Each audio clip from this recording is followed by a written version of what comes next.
Hi எல்லோருக்கும். கம்மியான நேரத்தில் பிரேக்ஃபாஸ்ட்டோ டின்னரோ பண்ணணும், அதுவும் ரொம்ப ஹெல்த்தியாக பண்ணணும் அப்படின்னா இந்த வீடியோ சேவ் பண்ணிவிட்டு ட்ரை பண்ணி பாருங்கள். அவ்வளோ ஹெல்த்தியாக இருக்கும். இது பண்ணுறதுக்கு ஒரு கடாயில் கொஞ்சமாக எண்ணெய், கடுகு, உளுத்தம்பருப்பு, கடலைப்பருப்பு, கருவேப்பிலை, ஒரு பெரிய சைஸ் வெங்காயத்தை கட் பண்ணி சேர்த்து நல்லா வதக்கிக்கணும். அடுத்து ஒரு கட்டுக்கு நான் பாலக்கீரை எடுத்திருக்கேன், அதையும் குட்டி குட்டியாக நறுக்கி சேர்த்துக்கலாம். கீரையை லைட்டாக தண்ணி தெளித்து இந்த மாதிரி வேக வச்சுக்கோங்க. நல்லா குக் ஆனதுக்கப்புறம் கொஞ்சம் மஞ்சள் தூள், மிளகாத்தூள், மிளகுத்தூள் சேர்த்து லைட்டாக கலந்து விட்டுக்கணும். இதில் நீங்கள் எந்த கீரைனாலும் எடுத்துக்கலாம்.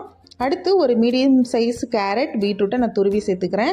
இதை நல்லா கலந்து விட்டுட்டு கேரட், பீட்ரூட் நல்லா குக் ஆகணும். குக் ஆனதுக்கப்புறமா நம்ம அதை தனியாக எடுத்து வச்சுக்கலாம்.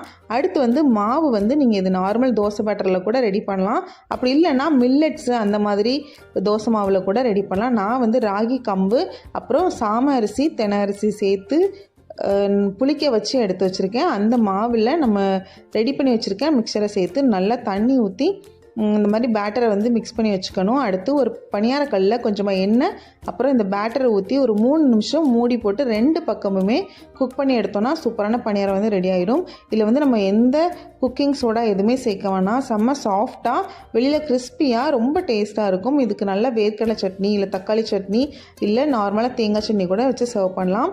இதை நீங்கள் பணியாரம் மட்டும் இல்லாமல் அடையாக கூட ஊற்றி சர்வ் பண்ணலாம். தாராளமாக நல்லெண்ணெய் ஊற்றி நல்லா குக் பண்ணி எடுத்திங்கன்னா சூப்பராக ரெடி ஆகிடும். கண்டிப்பாக ட்ரை பண்ணி பாருங்கள். குழந்தைங்களுக்குலாம் அவ்வளோ விரும்பி சாப்பிடுவாங்க. பிடிச்சிருந்தால் லைக் பண்ணுங்கள், ஷேர் பண்ணுங்கள். Please subscribe and support. Thank you.